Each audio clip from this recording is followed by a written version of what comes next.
여자분들 중 운동 강사에 관심 있는 분들은 이 트레이너 할까, 필라테스 강사 할까 고민 많이 하시죠? 이 질문은 정말 많은 분들이 합니다. 결론부터 말씀드리면 저는 대부분의 여성분들에게 필라테스 강사로 먼저 시작하고 이후에 피트니스 트레이너로 확장하는 방향을 가장 추천드립니다. 왜냐하면 접근 난이도, 환경, 성장 구조를 봤을 때 이 순서가 가장 현실적이기 때문입니다. 먼저 필라테스 강사가 왜 접근하기 쉬운지부터 말씀드리겠습니다. 이 필라테스 센터는 대부분 운영 구조가 비슷합니다. 그룹 수업과 개인 수업이 있고 사용하는 기구도 거의 동일합니다. 리포머, 캐딜락, 체어, 바렐 이런 기구들은 어느 센터를 가도 크게 다르지 않습니다. 물론 분위기나 지도 방식은 다를 수 있지만 기본적인 틀은 거의 같습니다. 그래서 한번 제대로 배우고 취업하고 나면 다른 센터로 이동하더라도 적응하기가 쉽습니다. 이게 초보 강사에게는 굉장히 중요한 부분입니다. 처음부터 완전히 다른 환경에 계속 적응해야 한다면 스트레스가 좀 커지는데 필라테스는 그 부분이 상대적으로 적습니다. 그리고 여성 회원 비율이 높고 공간도 비교적 안정적입니다. 그래서 처음 운동을 가르치는 입장에서는 심리적으로 접근하기가 쉽습니다. 반대로 피트니스 센터나 PT샵은 완전히 다릅니다. 여기서는 이 부분을 꼭 강조드리고 싶습니다. 피트니스 센터는 센터마다 환경이 정말 제각각입니다. 어떤 곳은 최신 머신이 많고 어떤 곳은 프리웨이트 위주입니다. 어떤 곳은 PT 중심이고 또 어떤 곳은 회원권 중심입니다. 이 기구 구성도 다르고 동선도 다르고 회원층도 다릅니다. 같은 스쿼트를 가르치더라도 센터에 따라 사용하는 장비가 다를 수 있고 지도 방식도 달라질 수 있습니다. 그리고 더 중요한 건 운영 방식입니다. 어떤 센터는 트레이너가 수업만 하면 되지만 어떤 곳은 상담, 영업, 무료 OT, 홍보까지 다 해야 합니다. 또 어떤 곳은 오전에 회원이 많고 어떤 곳은 저녁에 몰리고 어떤 곳은 주말 장사가 중요합니다. 이게 처음 시작하는 분들에게는 굉장히 큰 변수로 작용합니다. 그래서 피트니스 트레이너는 단순히 운동을 잘하는 것만으로는 부족하고 환경 적응 능력까지 같이 요구됩니다.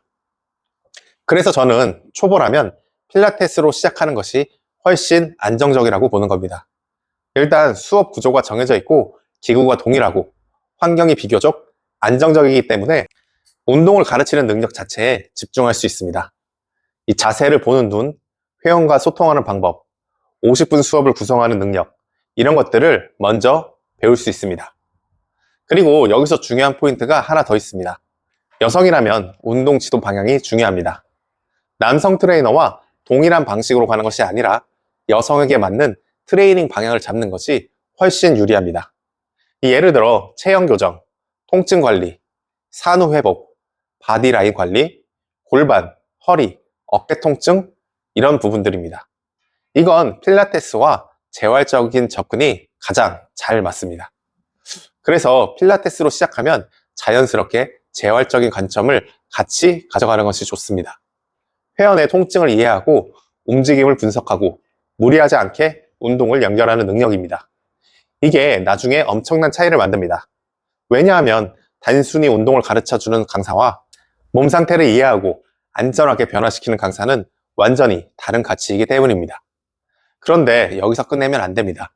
많은 분들이 필라테스 강사로 시작해서 거기서 멈춥니다. 저는 이 부분이 아쉽다고 생각합니다.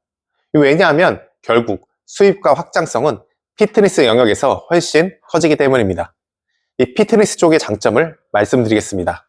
지금 시장 상황을 보면 여성 트레이너 인력이 굉장히 부족합니다. 특히 여성 회원들은 여성 트레이너를 선호하는 경우가 많습니다. 그런데 실제 현장에 가보면 남성 트레이너 비율이 훨씬 높습니다. 이게 어떤 의미냐면 여성 트레이너에게 기회가 굉장히 많다는 뜻입니다. 그래서 피트니스 쪽으로 넘어가면 오히려 대우가 좋아지는 경우가 많습니다. 여성 회원을 담당할 수 있는 트레이너가 필요하기 때문에 센터에서도 적극적으로 채용하려고 하고 조건도 좋은 경우가 많습니다. 그리고 또 하나 중요한 부분이 있습니다. 수업을 채우기가 쉽습니다. 이 필라테스는 보통 시간대가 어느 정도 정해져 있습니다. 이 피크 타임이 있고 비는 시간이 있습니다. 하지만 피트니스는 다릅니다. 아침, 점심, 오후, 저녁까지 시간대를 다양하게 활용할 수 있습니다. 특히 점심시간이나 애매한 시간대에도 여성 회원을 대상으로 수업을 채울 수 있습니다. 예를 들어 직장인 점심 PT, 주부 낮 시간 PT 이런 식으로 확장이 가능합니다. 이 말은 결국 수입으로 연결됩니다. 수업을 넣을 수 있는 시간이 많아지고 다양한 회원층을 받을 수 있기 때문에 수입을 올리기에 유리한 구조입니다.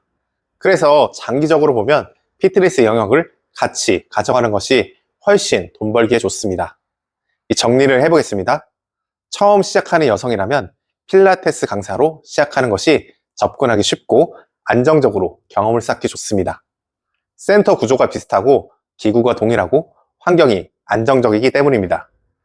그리고 이 과정에서 재활적인 관점과 움직임, 분석 능력을 꼭 같이 가져가야 합니다.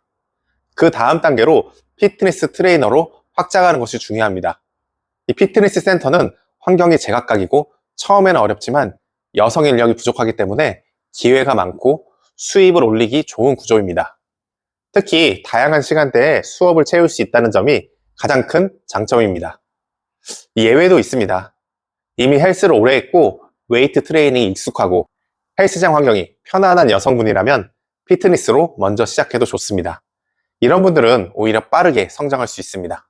다만 이 경우에도 나중에는 재활이나 필라테스적인 접근을 반드시 추가해야 합니다. 결국 중요한 건 하나입니다. 필라테스냐, 피트니스 트레이너냐가 아니라 어떤 순서로 성장할 것이냐입니다. 시작은 쉽게, 성장은 크게 가져가야 합니다. 여성이라면 필라테스로 시작해서 재활을 배우고 피트니스까지 확장하는 구조, 이게 가장 현실적으로 오래 일하고 많이 벌 수 있는 방향입니다.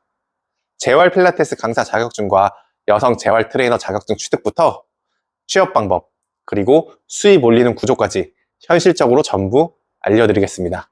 관심 있으시면 구독해 두시면 도움이 되실 겁니다. 감사합니다.